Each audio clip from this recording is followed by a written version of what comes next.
afternoon everyone! Magandang hapon sa ating lahat guys. So hapon na dito. Ano bang oras yan? 3:20 na ng hapon. Kumusta kayo guys? Kumusta ang inyong weekends? Today is Saturday. Alam nyo na, Sabado at Linggo lang tayo nakakapag-share sa inyo. And I try to do 4 videos para may videos tayo every other day, no? So, gagawin na natin ng mga short videos yung inyong nare-request. Yan, may notebook na naman ako. Kagaya dati, nagsulat ako ng mga request nyo. Dito na naman, tapos hindi ko na magagawa. Pero I try my best na gagawin ko na ito ngayon, guys. Para, ayan, ma-share ko sa inyo ang inyong mga tanong. Ang dami ko na nakalista rito. So, ang anuhin muna natin ngayon, ang gagawin ko muna ng vlog, yung about kay Laika. Nakalala nyo na si Laika. Kung nanonood ka ng vlog ko, si Laika yung bagong dating dito sa atin from Hong Kong. So, ang tanong, paano si Laika nakapunta rito? Saan siya nag-apply? So, gagawin ko lang siya ng mga specific na video para may mga video tayo everyday ni upload kahit mga short video lang, di ba? So, yun guys, si Laika ay from Hong Kong. Hindi ko din siya kilala personally. Nanonood lang din siya sa atin sa YouTube. So, sa inyong lahat dyan sa Hong Kong, kasi ang Hong Kong ay number 1. Nakita ko dun sa ating sa YouTube studio ko. Nakita ko na ang Hong Kong ang number 1, followers, subscribers. Sila yung top 1 sa viewers ko. So, thank you so much sa lahat ng mga kapwa ko OFW dyan sa Hong Kong, guys. So, yun nga. Dahil galing ako dyan, yan, super proud ako sa mga nasa Hong Kong at super masisipag talaga, diba, ang mga... At saka guys, no, kapag galing ka pala sa Hong Kong, pag napunta ka dito sa Paris at mag-a-apply ka ng trabaho, is malaking advantage at mabilis ka matanggap. Madaling, siyempre titingin ang mga employer, kung ikaw ba ay may experience, siyempre mas priority nila yung may experience talaga. So, yun, anyways, ano ba yung ko? Ang una ko munang gagawin ay yung paano nakapunta dito si Laika. And si Laika, guys, ay sa Hong Kong siya nag-apply, pero hindi papunta dito sa Paris. Papunta siya, Europe, din siya. Nag-apply siya ay tourist visa papunta ng Netherlands. Yun. Yung kanyang tourist visa papunta ng Netherlands, ang kanyang ini-apply. So, nag-apply siya dyan nandito lahat ha, kasi si Laika, ayaw niya pa-interview, ayaw niya maano dito sa camera, kasi sabi ko na lang, sige, kunin ko lang na yung details, paano yung process mo, para yun yung isi-share natin sa ating mga kabayan, di ba? So, si Laika direct siya na nag-apply sa Netherlands Consulate Hong Kong. Yung Netherlands Consulate Hong Kong daw ay nandyan lang sa Wan Chai. So, pwede nyo i-search guys kung interesado kayo na mag-apply. Pwede nyo i-search kung paano at saan yung address ng Netherlands Consulate Hong Kong. Kasi ang Netherlands ay kasama siya sa Schengen Visa. 26 country ng Schengen Visa. So, ibig sabihin ng Schengen Visa mo na 26 country, kung ano yan, pwede kang mag-tour, pwede kang mag-travel. Pag ikaw ay may Schengen Visa. Yan, pwede ka sa Poland, pwede ka sa Netherlands, Switzerland, lahat ng sakop ng 26 country.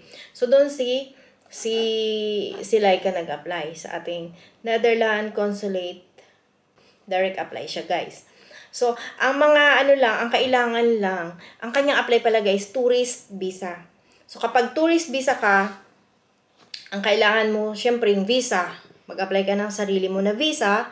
Yung visa, ina-apply din yan online. Online niya lang yun guys ginawa. Ang pag-apply niya. Ayun ang mga ihanda mo. Kailangan mo ng tourist visa. Kailangan mo yung travel insurance. Yung travel insurance daw depende on sa date of stay mo. For example, ang apply mo ay 10 days ka lang na tourist visa or 15 days lang. Depende daw. So, gagawa ko ng separate video kung magkano. And then, ano pa yung mga kailangan? Check nyo daw sa website kung ano yung mga requirements na needed. So, pinaka-importante yung kontrata. Yung requirements, kontrata. Siyempre, passport. Contract mo dyan sa Hong Kong kung nandiyan ka. And, letter from sa amo. Yun, dapat meron ka. At saka yung HKD ID natin. Yun. At importante din ay yung meron kang yung bank statement. Yung inyong bangko dapat ay may cash flow na talagang may pera na monthly na pumapasok sa bangko mo. And yun, sabi niya pa, dapat daw kapag magbubuka ng appointment, dapat ay naka-ready na lahat yung inyong requirements. Kasi pag nag-book ka ng appointment for visa, tuloy-tuloy na yun. Yan. And then, ano pa ba yung sabi niya? Yun. For doon nga sa travel insurance, kung ilang days lang. Pero, at saka yung visa, hindi ganun kalaki naman yung naubos niya. Kasi doon sa travel insurance niya, around ano lang doon, 300 HKD. Kasi ang in-apply niya na tourist visa dapat ay 10 days lang, pero ginrant siya na 15 days. So dahil yun nga, tourist visa siya, makaka-travel siya dito sa Schengen, dito sa Paris. So, nagstay lang siya sa Netherlands ng 2 days, 3 days. Tapos yun, bago naman siya pumunta doon, kausap niya na ako na tatawid nga daw siya dito. Sabi ko, sige, kung willing ka talaga na dito magtrabaho, yun, why not, di ba? So, ang kagandahan ng tourist visa, walang hahabulin sa'yo, kundi sarili mo lang kapag tumakas ka. Kasi kapag ikaw ay in-sponsor ng mga kaanak, ng syempre kapag sponsor kasi guys, ang disadvantage nun. Kumbaga, pag nag-sponsor ka ng kaanak mo, o ng pinsan mo, papunta din anak mo, as hindi mo na pinabalik sa kung saan siya, or sa Pilipinas siya galing, ikaw na nag-sponsor, hindi ka na pwede ulit mag-sponsor. Kasi hahanapin sa'yo yung hindi ka na makakwalified kasi makikita nila yun na in-sponsoran mo, sana napunta ito. Ganun. Yun yung pagkakaalam ko, guys. And then, ang visa niya daw, ang binayaran niya sa visa ay 600 Hong Kong dollar. So, yun lang. Hindi ganun kalaki. So, bali, ikaw yung mag-arrange lahat ng mga dokumento mo. And ikaw din yung mag-a-apply mismo, pupunta ka sa Netherlands Consulate General in Hong Kong, dun yun sa Wan Chai. Malapit lang ba ito? Parang opposite side lang ng ating Philippine Consulate dyan sa Hong Kong. And then, yan. Tapos, pwede, kung gusto mo ngayon, i-check mo muna kung ikaw ba ay qualified, kung pwede ka ba na yung i-check mo yung website, kung ano yung mga kailangan nila. Nandun naman lahat. Gawin mo lahat, guys. Gawa ka ng listahan. Ito, i-print mo yung checklist na kailangan ng requirements. And then, yun na. Tapos, yan, sunod ko, sa sunod ko, gawin ko magkano yung kanyang nagastos lahat, guys. Basta yung insurance, at least may idea kayo. Travel insurance, yan, very important. Yung travel insurance ko, yung AXA. Nag-ano yan ng travel insurance, kahit short, 3 months ata, ganun, or 1 month. Hindi ko alam, kasi sa akin 3 months yung ibinigay sa akin ng travel insurance ng AXA. Tapos yung visa niya, 600 plus Hong Kong dollar. So, at least 1,000 Hong Kong dollar lang yung magagastos mo dito sa pag-apply visa at saka yung travel insurance. Saka, syempre, expenses mo pagpunta-punta doon. Yun. Bukod pa yung kasi may show money ito, guys. So, ko sa inyo sa next naman, yung ating show money. At least meron tayong short video ngayon. Yeah, para at least may idea kayo. Yun lang. And yeah, thank you so much everyone. And yeah, we keep going. At lagi kong sinasabi sa inyo, guys, na wala namang imposible talaga kapag ginusto natin. And yun nga, si Laika, kausap ko na yan siya bago pa siya tumuloy pumunta dito. Nag-sure na siya na pupunta siya dito. At isa pa pala yun, guys, Kaya hindi na ako masyadong nagre-reply sa mga comment nyo na sinasabi nyo na pupunta kayo dito, yung mga messages nyo sa akin na pupunta kayo dito, tapos hindi naman, hindi ko na masyado kayong kung anong kailangan nyo. Ang sabi ko lang sa inyo, guys, kung pupunta kayo dito, mag-message lang kayo kapag sure na napupunta kayo dito. Or kapag nandito na kayo. Kasi anytime na dumating kayo dito sa bahay ay welcome naman. Pwede naman kayo dito sa bahay na magstay for the meantime at saka hanapan ng trabaho at saka hanapan ng matitirhan. Pero yung magme-message ka a week or a month bago pumunta, you're planning pa lang. So wag kayong mag-expect na i-reply ko kayo na isusure ko kayo. Kasi kayo ang mag-sure kung pupunta kayo dito. Dahil marami nangyayari sa akin ganyan, guys, na mayroon pa isang grupo.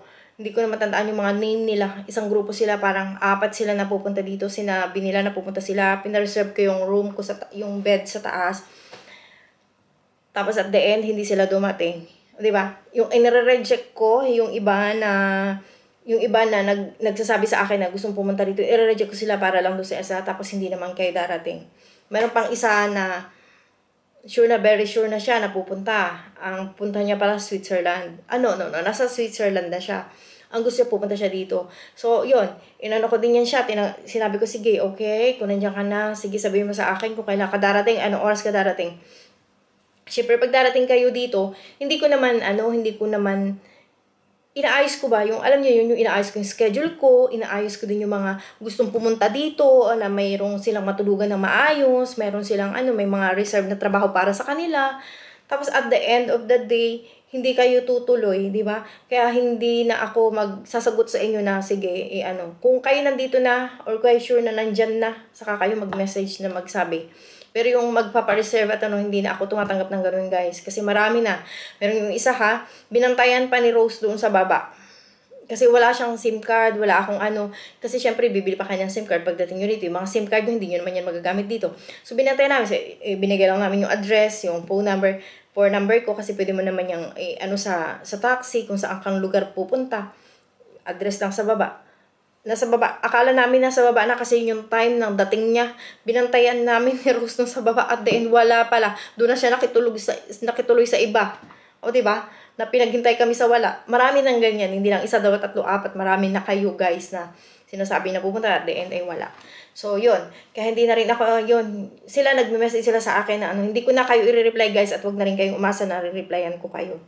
So, and ano pa ba? Nito lang, lately lang, mayroon din na padating, hindi rin dumating. So yun lang. Ang lang sana, make your, dapat ay may one words tayo. Na kapag sinabi natin ng ganun, gawin natin. Na sinabi natin na darating tayo kasi hindi lang isa ang napiperwisyo nyo. Hindi lang ako, kundi iba, di ba? And pati employer na ipinagsabi na ipapa-interview ka tapos hindi ka naman darating. So, hindi lang ako ang napapahamak ba o hindi lang ikaw. So, ano pa ba? Yun lang. And then sa next video ko, gagawan ko naman ng ibang kung magkano yung nagasos niya, pupunta dito. And yun lang guys. Yung si Laika may trabaho na. And sa awa ng Diyos, lahat sila may trabaho na dito. Si Rina, 3 months pa lang siya, may full-time job na siya, declare. Si Kat, meron na din, full-time, declare din siya. At saka si Rose, sa awa ng Diyos, lahat naman ang pumupunta sa akin ay nagkakatrabaho ng maayos. Kasi nga guys, yun. Hindi man tayo kasi iba-iba yung natin, 'di ba? Kumbaga samahan natin ng matinding dasal kasi yun lang naman yung ating hawak sa pupunta dito. Lahat tayo nakikipagsapalaran, 'di ba? So mas mahirap naman yung maghihintay lang tayo ng biyaya. Kailangan natin mag-take action kung gusto talaga nating mabago yung buhay natin, 'di ba? So, yun, lahat sila naman maayos yung mga trabaho nila, mga declare yung trabaho nila kahit bago pa lang. So, yan. Yan, we keep going and God bless us all guys and we love you all. Bye.